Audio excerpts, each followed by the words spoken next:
જંબુસર તાલુકાના નોંધાણા વલીપોર ગામે ભરવાડ સમાજના બે જૂથ વચ્ચે ગતરોજ વાડની સફાઈ બાબતે થયેલ અથડામણ સંદર્ભે વેડજ પોલીસે બંને પક્ષોની ફરિયાદના આધારે મારી નાખવાની કોશિશ તથા આર્મ્સ એક્ટ અન્વયે ગુનો નોંધી તપાસ હાથ ધરી છે. વેડજ પોલીસે વિભાગીય પોલીસ અધિક્ષક પીએલ ચૌધરીના માર્ગદર્શન હેઠળ ગણતરીના કલાકોમાં બંને ગુનામાં ઉપયોગમાં લેવાયેલ વાહનો, હથિયારો કબજે કરી આરોપીઓને દબોચી લીધા હોવાના સમાચાર પ્રાપ્ત થયા છે.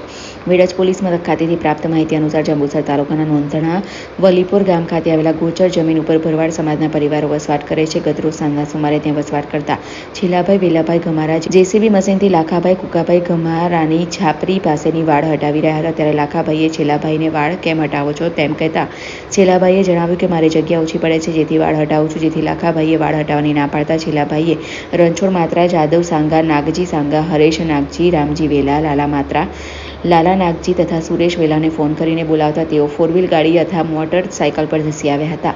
ગેરકાયદેસર મંડળી બનાવી મારક હથિયાર વડે જાનથી મારી નાખવાના ઈરાદે લાખાભાઈ પર હુમલો કરતા લાખાભાઈને ડાબા ખભા પર તથા માથામાં ઈજા પહોંચાડી હતી. જ્યારે ભરત ગમારા પર તબદલીથી હુમલો કરી માથાના ભાગે જીવલેણ ઈજા કરી હતી તથા કુકાભાઈ ગમારાને ડાંગનો સપાટો મારી તેમજ રાહુલને જમણા હાથે ઈજા પહોંચાડી જાનથી મારી નાખવાની ધમકી આપી હતી. બનાવ સંદર્ભે વેડજ પોલીસ મથકે લાખાભાઈ ગમારાએ ઉપરોક્ત હુમલાખોર વિરુદ્ધ ફરિયાદ આપતા પોલીસે ઈપીકો કલમ મુજબ ગુનો નોંધી તપાસની દોર પોલીસ સબ ઇન્સ્પેક્ટર આર.એલ. ખટાણાએ સંભાળ્યો છે. વેડજ પોલીસ સ્ટેશનમાં મારામારીના 2 ક્રોસ ગુના દાખલ થયેલા છે. જેમાં આ કામે જે ફરિયાદી છે એક ગુનામાં લાખાભાઈ કુકાભાઈ ગમાર તથા બીજા ગુનામાં રામજીભાઈ વેલાભાઈ ગમારા છે. તે બંને વચ્ચે આજુબાજુ રહે છે ને એની વચ્ચે એક વચ્ચેના ભાગે વાડ આવેલી છે બેના ઘરની વચ્ચે. જે જગ્યા આ કામના જે છેલ્લાભાઈ વેલાભાઈ ગમાર નાઓ જેસીબીથી કંઈક સાફ કરી રહ્યા હતા એ દરમિયાન આ કામે જે લાખાભાઈ અને કુકાભાઈ ગમારા અને એમના ભાઈઓ એને ના પાડતા તેઓની બેની વચ્ચે ઝઘડો થયેલો હતો. જે દરમિયાન છેલ્લાભાઈ વેલાભાઈ ગમારા નાઓએ બહારથી બીજા લગભગ 8 ઇસમોને બોલાવેલા હતા.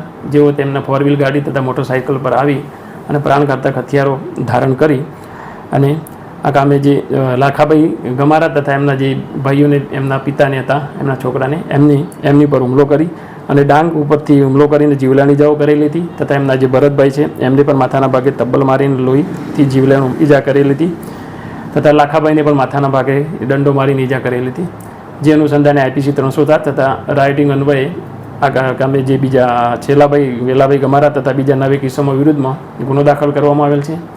અન્ય ફરિયાદમાં જે રામજીભાઈ વેલાભાઈ ગમારાએ ફરિયાદ આપેલ છે જેમાં આજે લાખાભાઈ કુકાભાઈ ગમારા તથા એમના ભાઈઓ ભેગા મળી અને એમની સાથે લાકડી વડે હુમલો કરેલો હતો. ત્યારબાદ લાખાભાઈએ ગમારાએ એમની પાસેની જે કમરમાંથી પિસ્તોલ કાળા કલરની કાઢી અને આ કામના જે ફરિયાદી છે રામજીભાઈ એમની પર ફાયરિંગ કરતાં એમના માથાના પાછળના ભાગે લસરકો થયેલો હતો. એમ કરીને ઈજા થઈ હતી અને એમની પર જાનથી મારી નાખવાના હુમલો કરેલો હતો. જેથી આ બંને જે ગુનામાં તોહમતદારો જે સંડાયેલા હતા એમના વિરુદ્ધમાં આઈપીસી 307 તથા જે લાખાભાઈ ગમારા તથા એમના જે ભાઈઓને એમના વિરુદ્ધમાં આઈપીસી કલમ 307 તથા આર્મ્સ એક્ટ મુજબથી ગુનો દાખલ કરવામાં આવેલ છે. આ બંને ફરિયાદમાં કુલ 13 કિસ્સાઓ જે સંડોવાયેલા હતા એમને વેડજ પોલીસ સ્ટેશનના પોસઈ સી ખટાણા તથા ચાર્જમાં હતા પોસઈ કિયાન સોલંકી તથા એલસીબીના પોસઈ MM રાઠોડ નાઓએ તાત્કાલિક આ ગુનાના કામે આરોપીઓની ધરપકડ કરી લીધેલ છે અને ગુનાકામમાં જે હથિયારો વપરાયેલ છે તે પણ કબજે કરવામાં આવેલ છે અને આગળની તપાસ આર.એલ. ખટાણા પોસઈ વેડજ નાઓ ચલાવી રહેલ છે.